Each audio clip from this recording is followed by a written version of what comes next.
Hello, lovely loves. Thanks again for joining me today. And I wanted to get on really quick. I listened to some of the Mayan Jin Abaddon's videos, and he's really awesome. He has a lot of cool things to say, but I wouldn't suggest listening to him unless you kind of want to feel like you're getting yelled at sometimes, which is interesting that I do, but sometimes I feel like the Holy Spirit gets to me, and it's just like, you know what? You're crazy. And it's like kind of doing that to me sometimes. It's a little bit intense, but that's because I asked for it like that. So, but anyhow, I wanted to get on and I wanted to discuss. I hope there's not an echo. I turned it down a little bit. Okay. I wanted to get on and discuss his video, which is called Desire Becomes Surrender, Surrender Becomes Power. And it's a response to Torrance Garden. And the interesting thing is that the way that I interpret surrender is actually the same way that I would interpret forgiveness and letting go. And a lot of people say, all we need is forgiveness, and it's one of those teachings. It's like a new age teaching. But the whole issue with forgiveness is that you have to make sure you're doing it in the right way.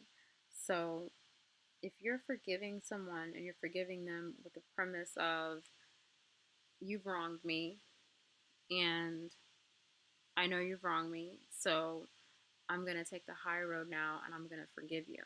That is an incorrect premise of forgiveness because you're assuming that they've done something wrong to begin with.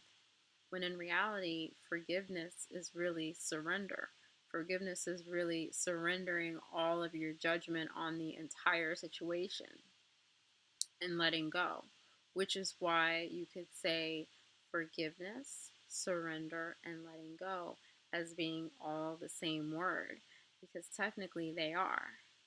So anyhow, he has this video where he's talking about the Suicide Squad movie and he's discussing and kind of picking it apart.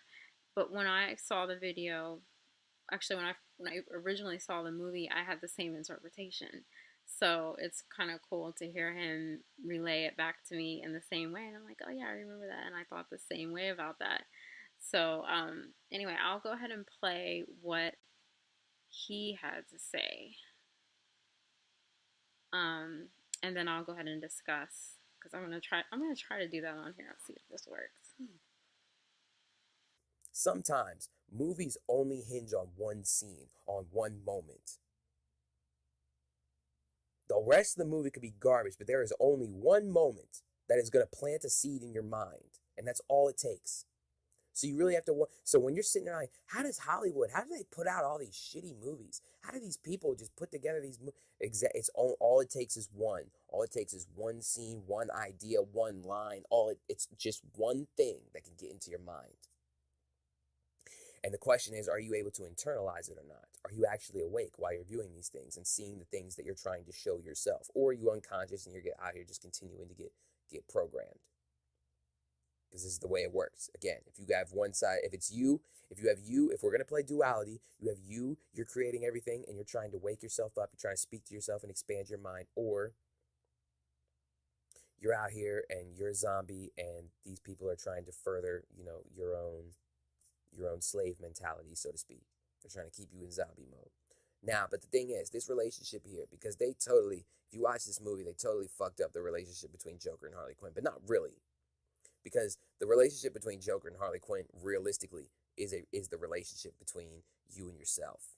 To get on here and say that all of the relationships that you have are really the relationship between you and yourself.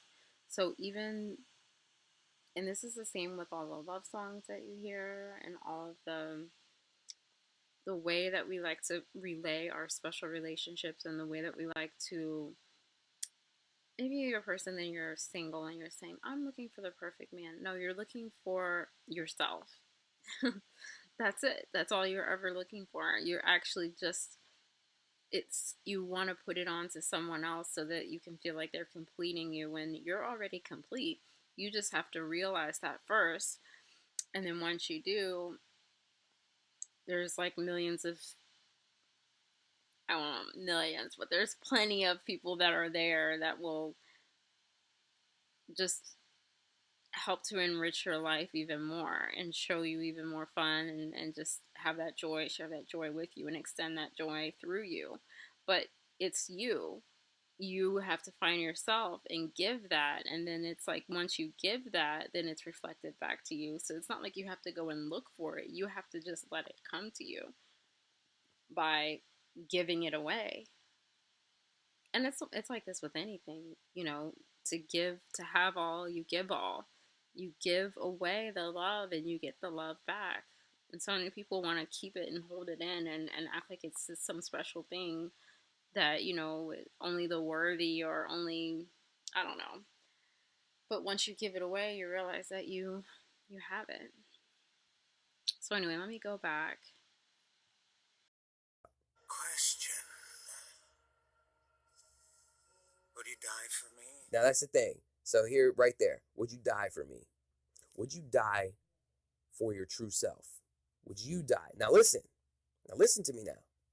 Would you die for your true self? What does that mean? Does that?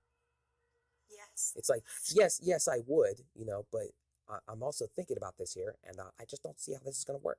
I'm like, yeah, well, I'm glad you said that. I'm glad you're starting to see how this works. So now, as he says, that's too easy. Too easy.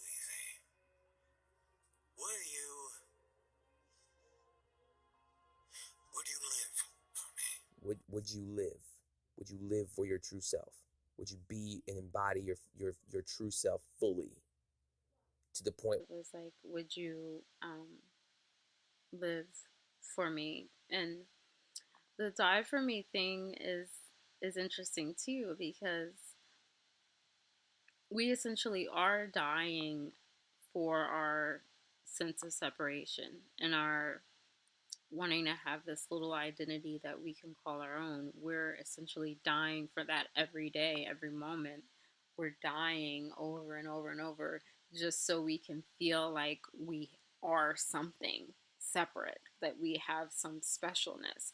The specialness is what's giving us the death moment by moment and making us feel like we're now in this constant cycle of separated death.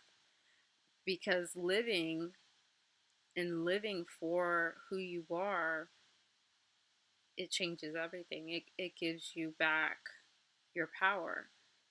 But the only way to do that is to surrender and forgive, because it's the same thing.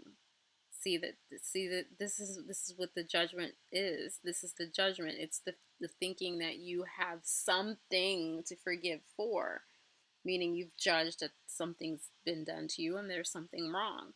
But if you can just get to the point where you surrender, and that's the way you forgive, then that's when you start to come into your power, because that's when you realize that, oh, this has already been handled. This can instantly be handled for you as soon as you let go of trying to come up with some story around it and trying to make up this whole system around it. So as soon as you say, you know what, I surrender to this, I forgive, I let go of all of this story I have around it, and what it's supposed to be and what it's supposed to do and what it even means, it can instantly be solved, and you will have the answer you need, and you will have whatever it is, whatever problem it is, whatever situation it is that you're in. This is how you can find your power. And I really wanted to make that point. Saying that these the mantras and affirmations can all backfire, because if you don't really believe what the fuck you're saying, you're going to talk yourself into getting into a situation that you're not ready for. And when you're face to face with the fucking devil, you're going to freeze the fuck up, and then what do you think's going to fucking happen? Facts. Actually, he just said something I wanted to talk on. The affirmations and not believing them. Well, the fact is everything that you believe, the reason you believe it is because it's been affirmated into you. So it's been repeated over and over, and that's how you learn things. So if you're repeating things over and over and you don't believe them, if they're true things, they will then be shown to you and then you will start to believe them. So it's not so much that you're going to get caught up in hurting yourself because you're saying things you don't believe. It's it's almost like fake it till you make it. And it has some validity to a point, because if you are faking it still and it hasn't gotten into your unconscious mind and you don't actually start to believe it fully, that's when you will see things and it will start to f up for you. You know, your life is going into shambles and things are happening. But the reason why they're happening is because you are holding on to these beliefs, and it's showing you up front in your face that you're holding on to these false beliefs and that you need to let them go. So all you have to do is just allow it to go. And then when you have it happen, that's when you can learn, because that's there to teach you. This is why these things are coming up. And if you pay attention, the things you do believe and the love that is there will be shown back to you tenfold, because you're allowing it now and you're focusing on it, and then that's how you start to change your mind. So I wouldn't necessarily say that you have to be careful with the affirmations. They're always good. I mean, if they're true, obviously. And there's a difference between it being true and not being true. And there's so many affirmations out there that are sneaky and not true, because they're affirming separation. They can't be affirmations that are affirming separation because it is not real. So you have to be careful with your affirmations. And that is true, because there are some out there that are actually probably going to end up doing you more harm than good, because they're affirming a false reality. Okay, so let me go ahead and go back. Desire becomes surrender. Surrender becomes power. Now that's desire. As you were saying, should I surrender or whatever? Again, desire. What the fuck, man? Sorry about that. Desire becomes surrender. Surrender becomes power.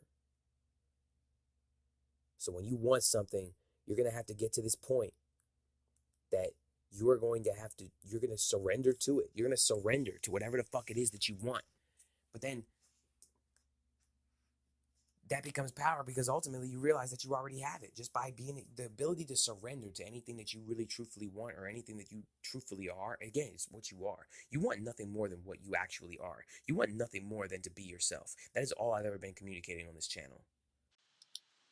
So that is how the surrender becomes power. And we do want nothing more than to be what we are and who we are.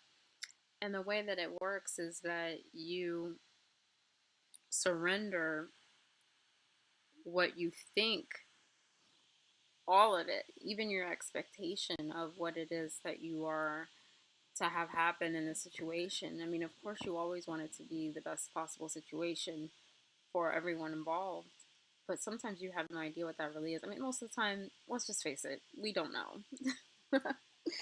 And as soon as you can surrender, you can actually have the best situation come to you, because it'll be something that you could never even dreamed of. It'll be so much better, because once you allow who you really are to organize it for you, it works out perfectly. So that's why you surrender and you have the power of God, which is who you really are, working for you. So, and it's true. The surrender does become the power. So, yep, that was kind of what I wanted to say, because, and also another note again, surrender is forgiveness. Surrender is letting go. These words are interchangeable, because when you want to forgive someone for something that you think they've done to you, you've got to surrender the fact that you even think that there's something done that you are now a victim of. So you have to surrender the whole idea of it and forgive everything surrounding it, surrounding your whole reality that you've decided and judged as being bad. And I mean, I'm not saying that there aren't mistakes going on. We're making mistakes all the time. But it doesn't mean that we can't surrender to our judgment surrounding them and surrender to the whole story that we've made up around why these things are happening and why we're doing these things and why all this is going on. So, later, loves.